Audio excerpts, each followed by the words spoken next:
You'd rather live in than let the world see you work a shovel. I mean, don't get it twisted. I do some dirt too, but I ain't never put my gun on nobody who wasn't in the game. A man must have a code. Oh, no doubt. Hey there, I'm Mark Ellis, and welcome to an arresting new episode of RT Essentials. This week, we're kicking doors down and taking all those crime show haters into custody because it should be illegal to not love some quality 5-0, show-stopping, eye-popping, good cop, bad cop entertainment. Culturally speaking, we're obsessed with all things crime. True crime, crime fiction, courtroom dramas, legal thrillers, forensic findings, spy novels, whodunits, hard-boiled, the list goes on and on. And what do all these genres have in common? Well, let's start at the scene of the crime. Something suspicious goes down. Who are you gonna call? Sorry, not you, Ghostbusters. Well, maybe it is, but let's save the supernatural for its own episode. We're talking about the police. Yes, all crime shows involve the police at almost every step of the way, and whether we're talking patrol officers, detectives, corporals, sergeants, lieutenants, captains, deputies, chiefs, bike cops, cops on horseback, audiences at home just can't get enough of these characters and their daily dramas. So in order to feed the inquisitive vigilante beast within us all, here are our picks for the greatest police shows of all time. Are you a cop? Law and Order. No, why? Your shoes, brogans, and knit socks. Cop shoes, cop socks. But I'm not a cop. It's $2.20 for a half hour, $2.50 for an hour. And for that, you get straight or half and half.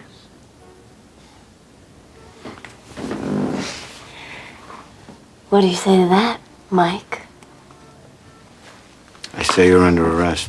Starting with this massively successful franchise, created by television Hall of Famer Dick Wolf, chances are you've seen or at least heard of one of the many Dick Wolf productions. His credits are nothing short of awe-inspiring, having written for Hill Street Blues in the 80s, and more recently created the thriving Chicago franchise, which boasts 4 separate series. One thing is for sure, this guy loves his procedural dramas, and the crown jewel of them all and the series most synonymous with the Wolf brand is Law & Order, which first aired on September 13th, 1990 and ran for 20 seasons and 456 episodes, making it the second longest running live-action scripted American primetime series ever. I guess you can't win them all. What's that? The first longest running series is Law & Order Special Victims Unit. Well, I guess you can win them all. The show originally aired on NBC after Wolf's concept had been rejected by both Fox and CBS, and actors George Zunda, Chris Noth, Dan Florek, Richard Brooks, Michael Moriarty, and Stephen Hill were among the first in a list of revolving cast members. The show's plot has shifted throughout its run, but primarily follows the multiple detectives in the New York City Police Department as they discover and attempt to solve a crime, usually a murder. A case is then built around this crime, and a pair of prosecutors from the NYPD, or New York County District Attorney's Office, seek to prove the perpetrator's guilt in court.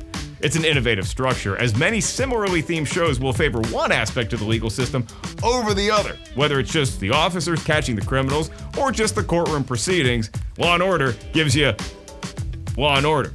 This engaging format is one of the reasons Law & Order has been nominated for and received numerous awards, including a 1997 Emmy win for Outstanding Drama Series. But accolades aside, the true legacy of Law & Order lives within its 6 television spin-offs, which are comprised of Law & Order Special Victims Unit, Law & Order Criminal Intent. Do I have to say Law & Order every time? Trial by Jury, Los Angeles, True Crime, and Organized Crime. There's even a 1998 made-for-TV movie called Exiled, a Law & Order movie. Just goes to show, if Dick Wolf is making a cop show, we're gonna watch it, as long as we get the bum-bum Hawaii 5-0. You're under arrest, Santoro.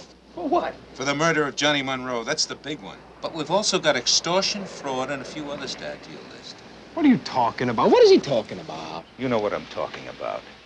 We just arrested your partner, Sonny Kanako, at the airport.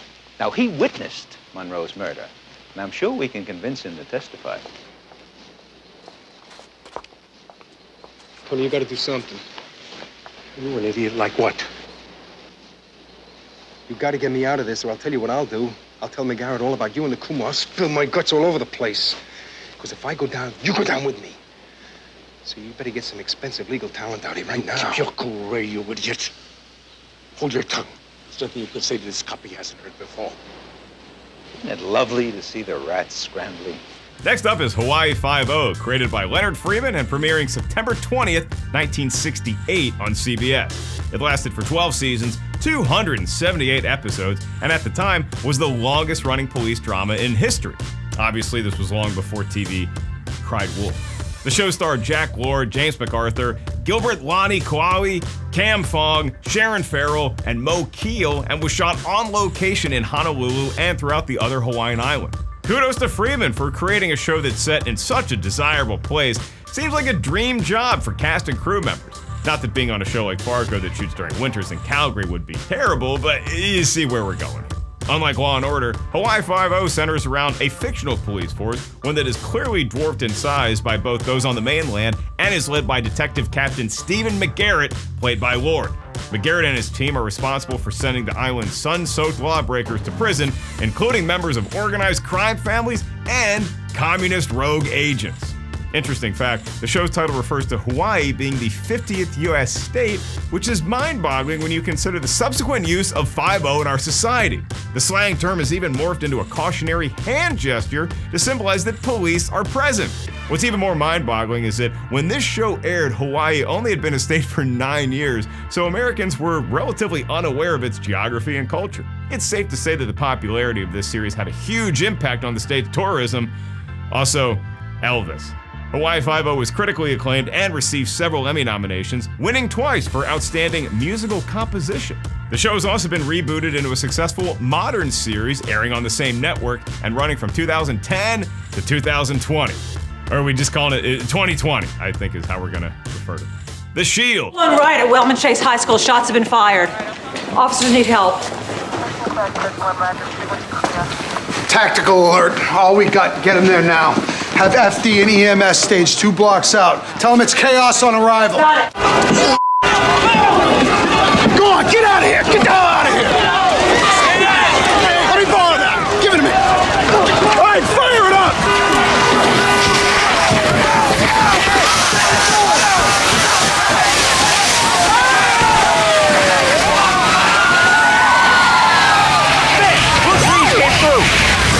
Set up a mobile field force. The Shield was created by writer-producer Sean Ryan and premiered on FX March 12, 2002. It ran for 7 seasons, 88 episodes, and starred Michael Chiklis, Catherine Dent, Reed Diamond, Walton Goggins, Glenn Close, and many others. Set in Farmington, a fictional district of Los Angeles, also known as The Farm, the show follows an unconventional division of the LAPD that specializes in drug busting and gang-related violence. What sets this show apart is its portrayal of corrupt police officers, and the strike team that consists of several lead characters was loosely based on the Rampart Division of the late 90s. Quick history refresh, the Rampart Division was a unit of the LAPD, and in the 1990s, more than 70 police officers were implicated in forms of misconduct that included unprovoked shootings, beatings, evidence planting, and perjury. It was one of the largest documented cases of police corruption in history, obviously a bold premise for a show, and Ryan delivered. The Shield was critically acclaimed, with Time magazine including it in their list of the 100 greatest TV shows of all time. The Guardian also ranked the show in its best TV shows of the 21st century list, calling it, quote, a key part of the golden age of anti-hero drama, and further writing that this thriller about likable and utterly corrupt cops broke new ground for bold, risk-taking television. The series also earned 6 Primetime Emmy Award nods, with Michael Chiklis winning for Outstanding Lead Actor in a Drama Series. Additionally, it was nominated for 5 Golden Globes and 7 Satellite Awards. Rumors of a possible Shield reboot on FX have been circulating, though Ryan has admitted he would only revisit the series if he thought it could exceed the high bar that the original ending had set. Lots of respect for that commitment to artistry, but come on, bring back the Shield. Luther. Sorry, mate, who are you again? Police. Which police? The police. I got this, Dad. Look. Come along with me. There we go. Down the steps, let's go.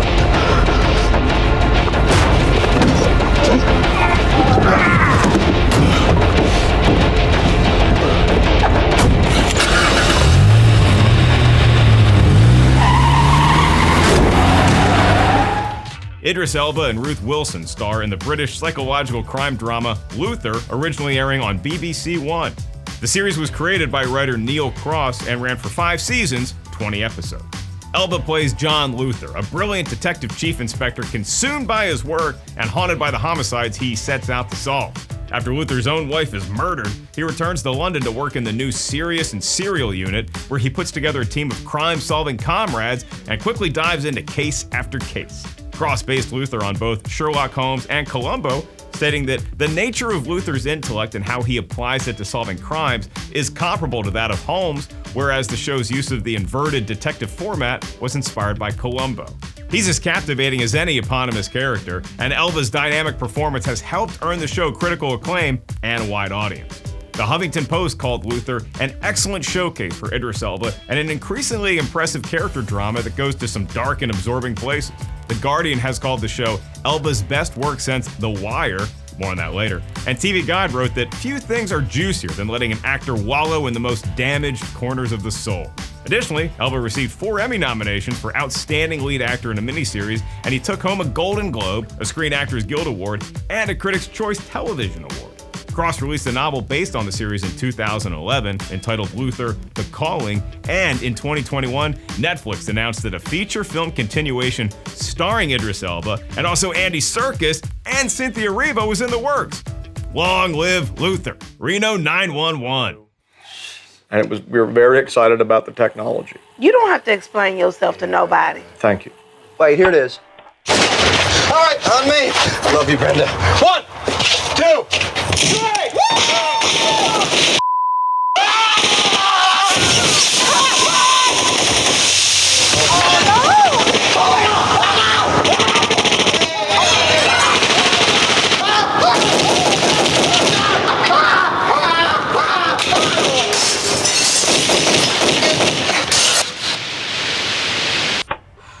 Wow. On a lighter note, this next selection proves that police-based series don't always have to be so solemn. In fact, they can be utterly ridiculous and hilarious.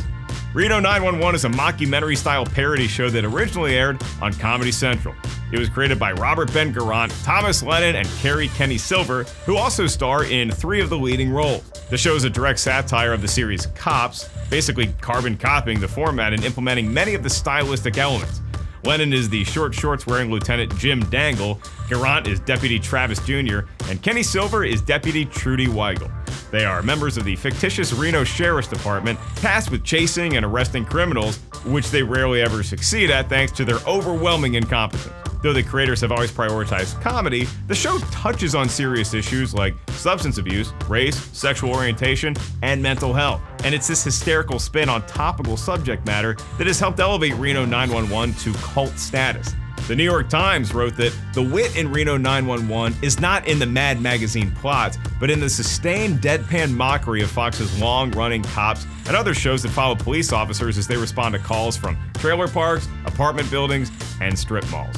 The show originally ran for 7 seasons from 2003 to 2009 and even spawned the feature film Reno 911 Miami, which was released in theaters back in 2007. In 2020, it was revived for release on Quibi, which, yeah, we all know what happened there. Anyways, new episodes are now set to air on the Roku channel, and yet another feature film entitled Reno 911 The Hunt for QAnon just premiered on Paramount Plus December 23rd.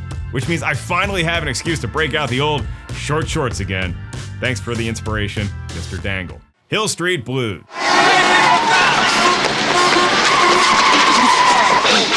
Get away! Get away from me, man! Come on, get out of there! Come on, all I said took us a couple of jerk! Get out of there! I'm a cop! Come on! And that too! What? What? What am I looking at here? What's this? My lunch, man. It's your lunch? That's not mine. I didn't know that was in there. There's a lot of heroin in here, dirtbag. There's at least 100 grams of heroin in here. How was I supposed to know what was in there? Brandeis is jerk. Hill Street Blues is one of the most acclaimed and influential television shows in history, not just in the police procedural subgenre, but in any genre across the board. Originally airing on NBC January 15th, 1981, the show lasted 7 seasons, 146 episodes. It was co-created by Stephen Bochco, who was a writer on Columbo and also went on to develop Doogie Howser, LA Law, and NYPD Blue. Hey, watch out, Wolf! As with most procedural dramas, Hill Street featured an ensemble cast that included Daniel J. Travanti, Veronica Hamill, Michael Conrad, Bruce Weitz, and many, many others. Though it was mostly shot in Los Angeles, producers intentionally left the setting of the series open to interpretation. Some seasons hinted that they might be in Chicago, and others hinted at New Jersey. Bochco claimed the fictional city was meant to be a hybrid of Chicago, Buffalo, and Pittsburgh. Or as I like to call it, Chifaloburg. It's a nice place, colder than Calgary though. The show's title refers to the street where the main police station is located, and Blues refers to the police officer. You get it because they're called Blues because the uniform is blue. It's a lot to swallow, I know. Aside from the inspired writing and the chart-topping opening theme song written by Mike Post, the series was also known for its innovative camera usage, embracing the use of handhelds to create tension and effectively immerse the audience. In 2013, TV Guide ranked Hill Street Blues #1 in its list of the 60 greatest dramas of all time. The series also shares the record for the most Emmy wins in the Outstanding Drama Series category with 4 wins. Only Mad Men, LA Law, Game of Thrones, and The West Wing have been able to tie that. Additionally, it shares the record for the most acting nominations by regular cast members for a single series in 1 year, again, tied with LA Law and The West Wing. The record-breaking accolades go on, but to summarize, in its 7-season run, Hill Street Blues earned 98 Emmy nominations, averaging 14 per year. If you haven't already, add this to one of your blues-based binge-worthy TV shows. The Wire. You're stealing from those who themselves are stealing the lifeblood from our city. You are a parasite who leeches off just like you, the culture of drugs. Excuse me? What? I got the shotgun. Got the briefcase. It's on the game though, right? Baltimore-based crime drama The Wire is another one of those police shows that seems to find its way to the top of every best of list. Created by author and journalist David Simon, the series premiered on HBO June 2nd, 2002, and ran for 5 seasons, 60 episodes. This ensemble cast includes Dominic West, John Doman, Frankie Faison, Larry Gilliard Jr., Wood Harris, and once again, Idris Elba, who just can't seem to stay away from crime dramas. Each season of The Wire focuses on a different facet or institution of Baltimore, from the illegal drug trade in Season 1 to corruption in the media in Season 5. Simon skillfully weaves his characters and themes through the prisms of these institutions and maintains an authentic feel throughout, often casting real-life Baltimore residents in recurring roles. The show frequently portrays both sides of the drama in a humanizing light, highlighting the flaws of what should be good guys like Detective Jimmy McNulty, and making us empathize with what should be bad guys like violent criminal Omar Little, played brilliantly by Michael K. Williams. The Guardian has called The Wire the best show on TV. Entertainment Weekly has described it as the smartest, deepest, and most resonant drama on TV. Variety wrote that when television history is written, little else will rival The Wire. If that doesn't say enough, it also made Time's 100 Best Series of All Time list. It was ranked as the 9th best written TV series by the Writers Guild of America. Rolling Stone ranked it 2nd on its list of the 100 greatest TV shows of all time. And, get ready for it, President Obama said that it was his favorite TV series. If that's not the ultimate stamp of approval, I don't know what is. Miami Vice. Hey! Hey! Hey! Hey! Crockett! Hey! Officer Tubbs, say hi to Elvis, former mascot of the University of Florida football Gators. Is there any series more synonymous with the 1980s than Miami Vice? The music, the cars, the clothes. Even today, the show's influence on fashion is more prevalent than ever, with pastel-colored dinner jackets and Wayfarer sunglasses consistently trending. And we have creator Anthony Yerkovich, producer Michael Mann, and stars Don Johnson and Philip Michael Thomas to thank for all of this timeless swagger. Miami Vice premiered on NBC September 16, 1984, and ran for 5 seasons, 112 episodes. It follows Detective Sergeants James Sonny Crockett and Ricardo Rico Tubbs as they go undercover, cruising around in a Ferrari Daytona, mingling with drug runners and throwing themselves into harm's way to bust those crooked culprits. Many of the episodes were based on real crimes that occurred in this region, and there was plenty of material to take from, seeing that Miami was a prime gateway for drug sales between South America and the United States, especially during the 1980s. The show is also known for its celebrity cameos, many of whom were popular musicians. Willie Nelson, Frank Zappa, Phil Collins, Miles Davis, James Brown, Leonard Cohen, Frankie Valli, and Little Richard all made appearances. Hey, we didn't put Glenn Frey from the Eagles in there. He was also in the show. Some critics felt that the show's portrayal of vice squads was unrealistically glamorous, but that doesn't mean it didn't make for some irresistible TV. Miami Vice was nominated for 20 Emmys, winning a total of 4, which included the award for Outstanding Supporting Actor in a Drama Series, given to, was it Glenn Frey? No, it was Edward James Olmos for his role as Lieutenant Castillo. There's no denying this show's impact on popular culture, inspiring video games like Grand Theft Auto, Vice City, and spawning a Michael Mann-directed feature film that was released in 2006. Did I mention Dick Wolf was also a writer on this show? You remember the Wolf guy? NYPD Blue. Once you get lost, man. Wendy Correctional Facility, Alden, New York. A half hour from the Canadian border, 10 hours from here. They call it the icebox, Idalo. So you have your family send earmuffs for those days where it gets 10 below in the yard. And you are there for the rest of your life. Oh, so you're trying to run a game on me now? Game's been run, you ship out tomorrow. Wrong cop. After the success of Hill Street Blues, Stephen Bochco teamed up with David Milch to create NYPD Blue, another police procedural drama. Only this time, there's no confusion as to where this one is set. Debuting on ABC September 21st, 1993, the series ran for 12 seasons, 261 episodes, which was the network's longest-running one-hour drama series until Grey's Anatomy surpassed that record in 2016. NYPD Blue stars Dennis Franz, also on Hill Street Blues, Jimmy Smits, James McDaniel, David Caruso, Amy Brenneman, Sharon Lawrence, and far too many others to name. You gotta love those ensemble casts. Caruso plays John Kelly, and Franz is Andy Sipowicz, two detectives in the 15th Squad who barely managed to juggle their personal and professional lives. The show touches on issues of race, drug abuse, and domestic violence, and many praised its realistic and edgy approach, with some even complaining that the show was too graphic for network TV. The Guardian called it very smart, with not a single cop show cliche out of place, and the New York Times wrote that Bochco and Milch assembled a pitch-perfect cast to capture the curious excitement and terror of urban living in the 90s. All in all, NYPD Blue won 84 out of 285 industry award nominations, 20 of those wins being Emmys. The series pushed the boundaries of broadcast television, setting the stage for all crime shows that followed. And how about that nudity? Brooklyn Nine-Nine. What's going on? Just picked him up on a dozen counts of identity theft. His name's Doug Judy. You ever seen him before? No.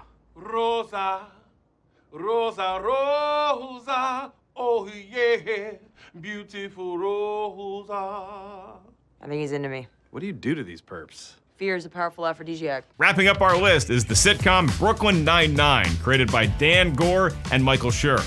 Much like Reno 911, this is a police show that knows how to have a good time, and cast members Andy Samberg, Terry Crews, Stephanie Beatrice, Melissa Fumero, and Andre Brower all lend their talents to the shenanigans. The series originally premiered on Fox September 17, 2013, where it ran for 5 seasons before being canceled and immediately picked up by NBC, where it ran for another 3 seasons. That's a total of, quick math, 8 seasons, 153 episodes. Brooklyn Nine-Nine is set in the fictional 99th Precinct of the New York City Police Department and centers around a team of detectives who aren't quite as inept as the characters in Reno 911, though one could argue that they're equally outrageous. The show is unanimously praised by critics and audiences, with the Washington Post calling it one of the funniest, most important shows on TV, and People magazine stating that the simple fact is your life will be happier if you watch this. Viewers were especially enamored with Brower and Samberg's unlikely chemistry, and both actors received several awards for their performances. And there you have it, our list of the greatest police shows of all time. As always, we could include every selection that belongs in this category, so don't go calling the blues on us if we left something out. There's plenty more episodes of RT Essentials coming your way, so I'm sure we'll eventually get there. I'm Mark Ellis. Thanks for tuning in, and remember, anything you don't stream may be used against you in a court of law. So get watching. And when the cops show up, flick the lights on and off.